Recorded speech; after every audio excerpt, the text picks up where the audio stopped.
All right, welcome back to The Big Show on WMAL. And don't forget to check out WMAL.com. My name is Derek Hunter. I'm in the studio with Brian Darling and Mary Katharine Ham. And on the hotline right now is the host of my favorite show that's on at 3 in the morning. I know I'm not talking about Joe Francis and his Girls Gone Wild infomercials. I'm talking, of course, about Greg Gutfeld on RedEye on Fox News Channel every night at 3 a.m. He's responsible for me losing more sleep than the Spins after a night of heavy drinking, although that's a close second. Welcome to the show, Greg.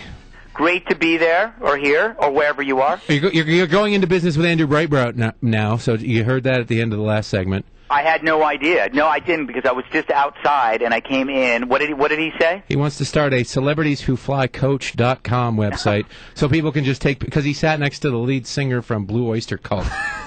You know, it's really sad when you are on a plane and you see somebody who is famous or quasi-famous walk by you to go to the back of the plane. It is painful. I once had an experience like that with a guy who played Gomez Adams on the TV show. Wow, that is bad. But you know what's funny? There's an innate hypocrisy to flying first class or business class. When you're in business class or first class, you make eye contact with the people walking by you. But when you're the person walking to coach, you try not to make eye contact. That's true. Yeah, is that weird? That's my policy. That explains human nature in 2 sentences. Well, thank you for being with us, Greg. I see from Twitter at Greg Gutfeld, if you want to follow him, that you are wearing a thong, and I appreciate that. Well, you know, I try whenever I do radio interviews, I like to get really, really comfortable. So it's actually a fur-lined thong. Ooh, that's very nice. Will you be wearing that when I appear on your show on Monday on Fox News? Yeah, it'll be under my slack. Tweet photo. Yes. If I knew how to do that, I would. Mary Katharine can show you how to do that. Yeah. You just got to drop trowel and you're good to go. Oh, dear. I wanted to ask you about one of our favorite pundits, I think one of yours as well. Miss Meghan McCain was on the Lawrence O'Donnell show, and she said, we have Cut 49 is the short one, if you can get it for me, about Michelle Bachmann, about being a poor man's Palin. I think we have that up. Michelle Bachmann, in my opinion, is no better than a poor man's Sarah Palin. Meghan McCain, she's the lucky sperm. Her greatest accomplishment is cracking the egg. It's all been downhill from there. Who the hell is she to pass judgment on anybody? Well, you know, she can. She is a useful tool for the left. Whether it's Bill Maher or Lawrence O'Donnell, they salivate over somebody who consider themselves a Republican to go on and bash Republicans. In this case, what's more disturbing about it, there's about 4 or 5 things, is Ms. McCain has always done this towards women. And I noticed it in the beginning. I guess it was with Michelle Malkin, and then she just she only goes after women, which is, I find, kind of weird. And the thing that bothers me about it is that most of these women, all these women, actually work for a living. They put out books. They get up every morning and they go to an office, and that's an important thing. You compare that to what I would call the prototypical gawker. A gawker is somebody who sits on a fence and watches people do things, comments, and that's all they do. And she is a professional gawker. That's the show. Hey, wait a second. Yeah, and she's also... But she's a professional gawker. What she does, she waits for a phone call. She goes to the place. She comments on somebody who works for a living. Then she goes home, and then she waits for another phone call. It's not a profession.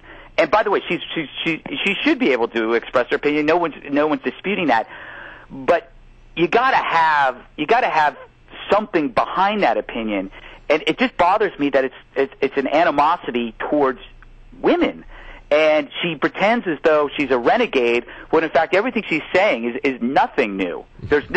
People have always made fun of Republican women. Yeah, I can't believe you're not applauding her for her bravery. I think she's not the poor man's Michelle Bachmann. She's the bizarro Michelle Bachmann, and that she believes different things, and she just doesn't do any work at all. By the way, the joke that she used was stolen. I mean, Michelle Bachmann's a poor man's Palin is something that has been said a number of times I point out that Meghan McCain is a poor man's Meghan McCain, which is a far more meta joke. But the other thing that bugged me too was a lot of people, including Bill Maher, were making jokes about Michelle not looking into the camera, and I said on Twitter, I said, God, she's got to look in the camera, but immediately, common sense tells you she would, and she was. She was looking into the webcam, who she was doing it for. CNN, the CNN feed was off on the side, so it wasn't her fault, and everybody knew that. Yet, in order to make the joke, right, they chose to ignore the fact and go after anyway. Which is, I make a lot of cheap shots on my show, but I wouldn't make that one because it's a lie. You know that she was actually doing the correct thing. It was CNN's mistake of not taking the right feed. It wasn't her fault. So for Meghan to do that and for Bill Maher to do that, it's kind of it just exposes them for being kind of cheap, and that's probably the worst thing about it. But I go back to this weird free floating misogyny that is somehow acceptable as long as you're a Republican or a conservative woman. It's okay to rip on them, and I don't know. That seems to be her bread and butter these days. Hey, this is Brian. They call me the poor man's Derek Hunter on the show. Really? So I watch you guys. I don't actually stay up till 3 a.m, but I DVR you guys and watch them. Who's your favorite guest? Who do you love having on more than anybody? And they can't say Mary Katharine Ham. I know. See, you put me in such a weird position because it's like asking somebody who their favorite Hummel is. Because I collect lots of Hummels and I can't choose. Or their favorite kid, which really makes a family reunion awkward when they answer. I love all the Fox News girls are great because it's just so much fun to have either Kimberly or Patty Ann Brown, and I also when Lawrence Sivan is hysterical. I love them, and my favorite guests is the kind of people who don't come on to tell jokes, but the people who come on to express opinions and are funny while they do that. People that try to be funny on the show generally go down in flames because they spend too much time searching for punchlines instead of perceptive thoughts. Speaking of somebody who I think would be a great guest on the show, Charlie Sheen. Well, if you have Charlie Sheen in your debt pool, just give him the money right now. You know what he is? You know what's happened to him is he's playing catch up against Charlie Sheen. By being married for, I guess it was maybe 3 or 4 years, suddenly that's down the tubes. He's trying to catch up to where old Charlie Sheen would have been if Charlie Sheen was single. And essentially he is a professional athlete, and his sport is nothing more than self-destruction. I kind of find it refreshing in the latest interview when he said, "Can a guy have fun and work?" Yeah, I think he's like the Blagojevich of celebrity abusers, right? He's like he just has the gumption to say, "This is what I'm doing, and I do it well." The Cal Ripken of abusers. But he's really got a streak going. But this guy can pull it together. I mean, he goes on a bender, Vegas, hanging out with porn stars, comes back, and he shows up for work on Monday. It's amazing. He uses rehab the way we use Sundays. We use Sunday to kind of like dry out and get ready for Monday. When he'll binge for 4 days, go into rehab. That's his Sunday, and then he's back to work. Could he be this generation's Keith Richards? I think he's actually almost kind of more like a Hugh Hefner. He wants to create a Charlie Sheen universe. He talked about he wants to have a porn family in a rented house. I think he came to the conclusion that I have way too much money. I don't believe in God. I don't have any kind of moral structure. Why can't I just create my own world? I think that's the way he's looking at it. It's like, I'm going to be on this planet for another, if I'm lucky, 20, 30 years. I might as well live it the way Charlie Sheen should live it. And if he goes, he'll go with a smile and a white powdery substance on his face. And it won't be from I'm won't just be a amazed. powdered donut. Yeah, it won't. Well, he might eat it too. He's smoking cocaine. If somebody shows up at your party full of porn stars with a briefcase full of coke, you need to call me next time because there's a party going on. I'm telling you, it's really serious when it's in a briefcase.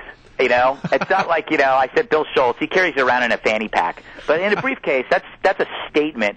That is a lot of cocaine. And the way it sounds is that it's not even like these orgies are not even sex based. It's more like just him with people watching him do drugs and watch porn. Yeah, if you're watching porn with 6 porn stars and you're critiquing the angles, you're doing it wrong. It's like watching Silence of the Lambs with Anthony Hopkins. It's like just you got Anthony Hopkins there. Talk to him. Makes no sense at all. But you know what? He's always been honest. I mean, he is a nutbag. I think he's a truther. But at least he's honest about the things that he does. And, if he's around in 10 years, I'd be surprised. Transitioning over to the State of the Union, what do you think? How do you think the president did? Well, I wrote a piece on this kind of the weird tone in his voice, and I actually ran a clip on the show, which it just showed his tone has become this kind of earnest whine. And I compared it to, I think it was Jan Brady trying to get the Brady Bunch together to form a band so they could pay for an anniversary gift for their parents. It's like, come on, everybody, you can do it. And it was really weird to hear the commander-in-chief sound like a cheerleader.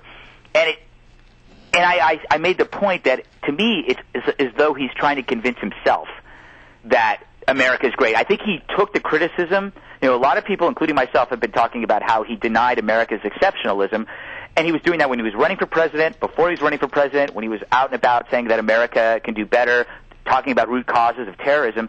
And I think the criticism of that, you really don't think America is great, he took to heart, and now he's walking around telling people how great America is.